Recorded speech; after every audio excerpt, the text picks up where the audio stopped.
به نام خدا، سلام، خوش اومدید به این قسمت. امروز قراره بازی امتیاز به شرط پرش رو با هم دیگه بسازیم. خب اول یه سر بریم ببینیم بازی چطوره. من براتون یه بار مشخص کنم اصل بازی چطوریه. من میخوام الان بازی رو شروع کنم انجام بدم و شما باید نگاه کنید و یاد بگیرید. اول از همه پرچم میزنیم.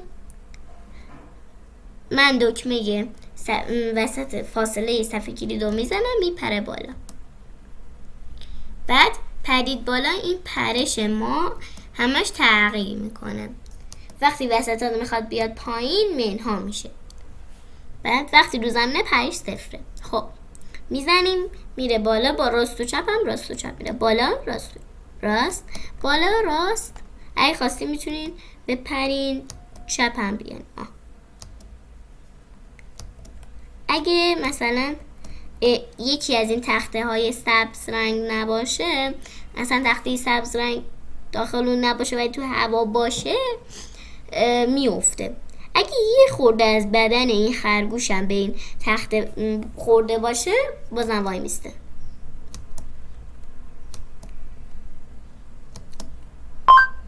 هندوونه رو که گرفتم بازی تمام میشه و پرش من صفر میشه، امتیازم هم 1. خب حالا دوباره اگه من استوپ رو بزنم دوباره بزنم، امتیاز 0 میشه و هندوونه دوباره برمیگرده. دوباره شروع میکنیم و بازی به همین شکل ادامه پیدا میکنه. خب اگه دوست دارید این بازی رو با هم بسازیم، با من همراه باشید. خب بالاخره بازی از این قرار بود. حالا شما اول کار باید یه پس زمینه، یه بک‌گراند درست کنید. از این قسمت بک‌گراند برید یه بک‌گراند اول خالی رو بیاید با رنگ مورد علاقه خودتون، یا همین بنفش یا رنگ دیگه. من سبز رو انتخاب کردم. بردارید و بیاید با این مستطیل اینجا بکشید. یه دونه کوچولوشو اینجا بکشید.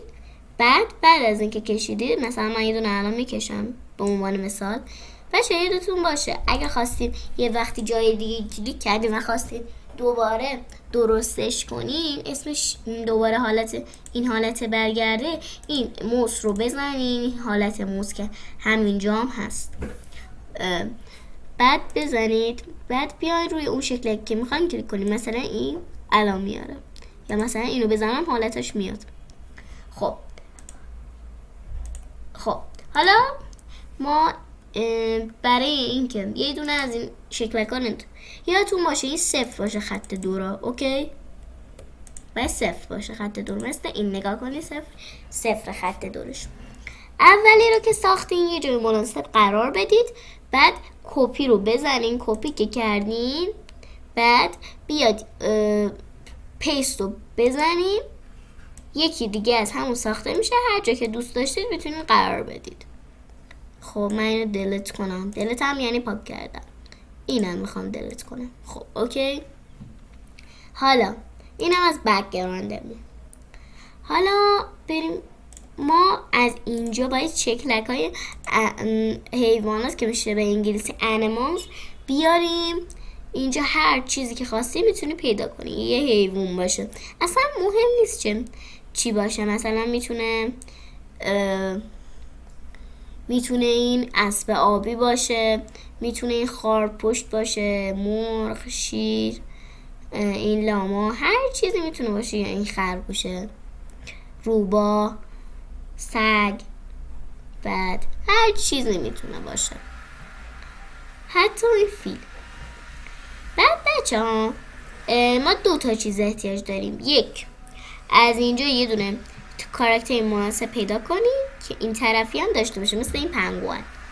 ولی من در واقع چون دیدم این طرف داره چیزمون، اسمش خرگوش ما این طرفی وایستاده، به خاطر همون رو انتخاب کردم. انتخاب کنید وارد بشه. بعد از اینکه اون آوردید یه کاراکتر دیگه هم لازم دارید. از قسمت فود یعنی غذاها یه غذای خوب پیدا کنید، بعد بهش بدید.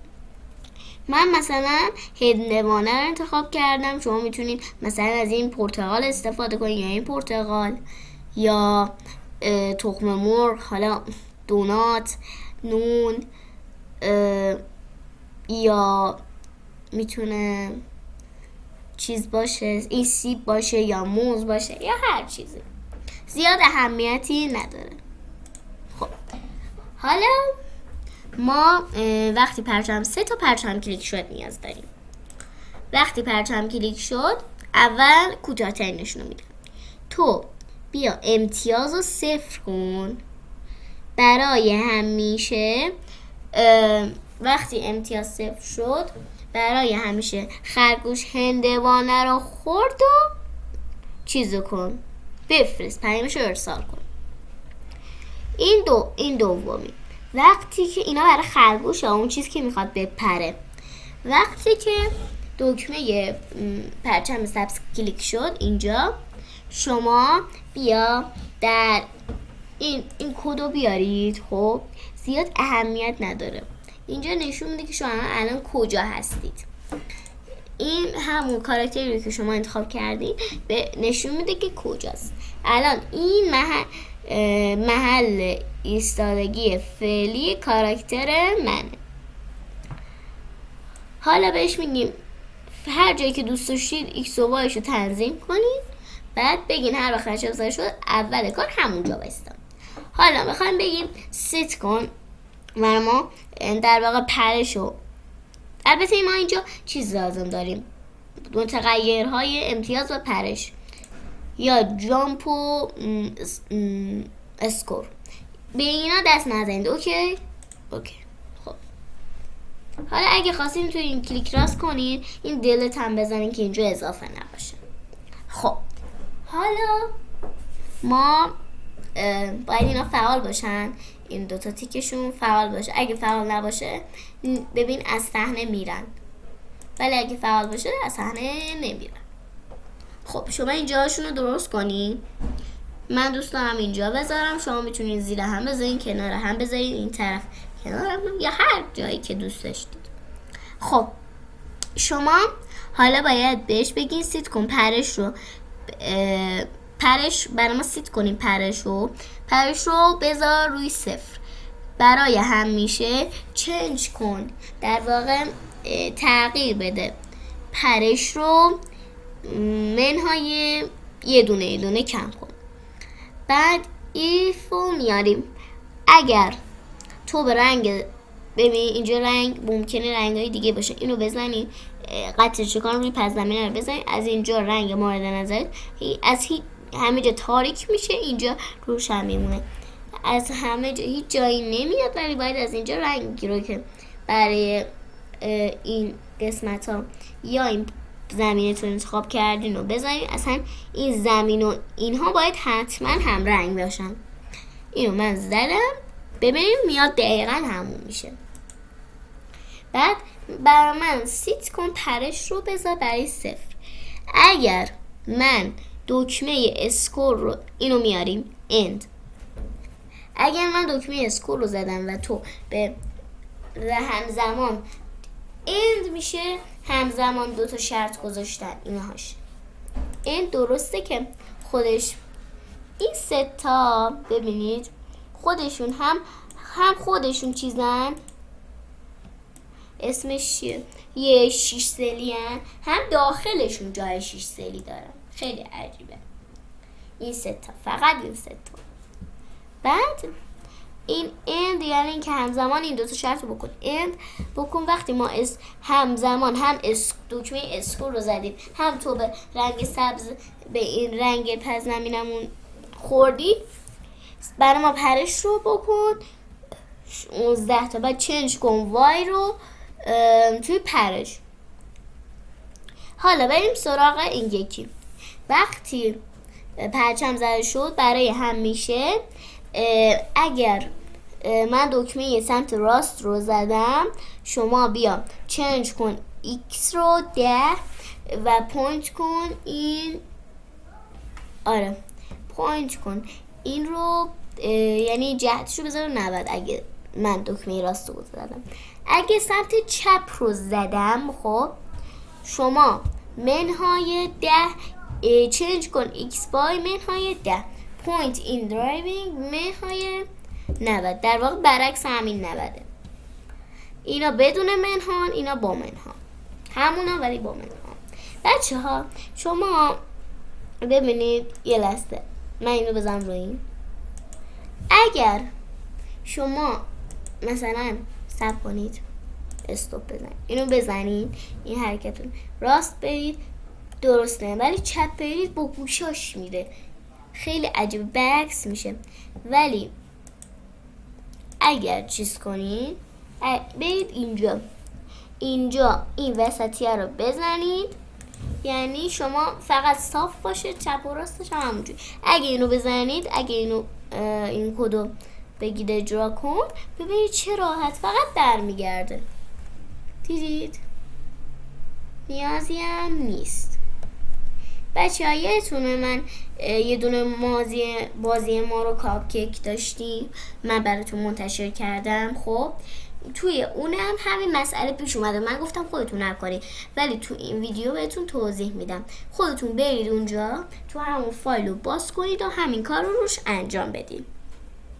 خب حالا شما چیز هم بکنید یادتون باشه. حالا یه چیز دیگه هم مونده، این همین. حالا بریم سراغ اون چیزی که قرار خورده بشه. به قول انگلیسی یا فود یا همون غذا. اگر تو پیام خرگوش هندوانه را خورد، این پیام از بید این قسمت اینجا اینو بیارید اینجا، فقط این هست، این پیام هست. شما این نیو پیام بزنین، اینجا رو بزنید، هر پیامی که دوست داشتید بزنید. هر وقت شما پیام خرگوش هندوانه رو خورد رو دریافت کردی، برای همیشه اگر خرگوش برخوردی داشتی با خرگوش، اینجاست، برخوردی داشتی با اینا تغییر بدین، میتونه اینا رو میتونه عوض کنین. این خرگوش وقتی برخورد داشت با خرگوش، چون من چنج کن امتیاز رو 1، یعنی امتیاز رو به 1 تغییر بده، یه دونه بیشتر کن. بعد برنامه شروع کن، صدای این صدا رو پخش کن. یه لحظه الان بهتون نشون میدم. صدای انگار صدای یه بازیه. اینو برای من پخش کن که بعد بعد اصلا محو شو. ببینید محو شو، ظاهر شو. بچه ها شو به معنی هم اینجا هست هم اینجا، نمایشه. اگه این چشم رو بزنیم، هندوان اون کاراکتری که الان روش هستیم ظاهر و اینجوری پنهان میشه. خب ما الان میخوایم بگیم وقتی پرچم زده شد شما نمایش داده شد، چون ممکنه از قبل خرگوش به تو پیام خرگوش پیام خرگوش هندوانه را خورد رو دریافت کردی، شاید قبلا یه نفر اینو به تو فرستاده. خب فرستاد، تو اون موقع چیز شدی دیگه، پنهان شدی. وقتی ما بازی رو، اگه این نباشه، وقتی ما بازی رو پلی کنیم، بچه ها اصلا بپریم. الان بهتون نشون میدم. وقتی اینو بزنیم، هندوانه رو نگرفتیم. یه بار دیگه من برم، من زیاد تو این بازی ماهر نیستم. وقتی اینو گرفتی، دوباره اینو زدیم، ببینیم دیگه هندوانه این نیست که دوباره بازی کنید، ولی اگه اینو بزنید دوباره نمایش داده میشه. خب بچه ها امیدوارم از این بازی خوشتون اومده باشه. شما میتونید البته من گفته باشم این قسمت که صدا بود. خب شما این صدا رو از کجا آوردی؟ این خرگوش، این هندوانه خودش صدا داشت، انگار میخوردش. من از اون صدا خوشم نیامد، حذفش کردم، اومدم از این قسمت این صدا رو پیدا کردم، اومدم توی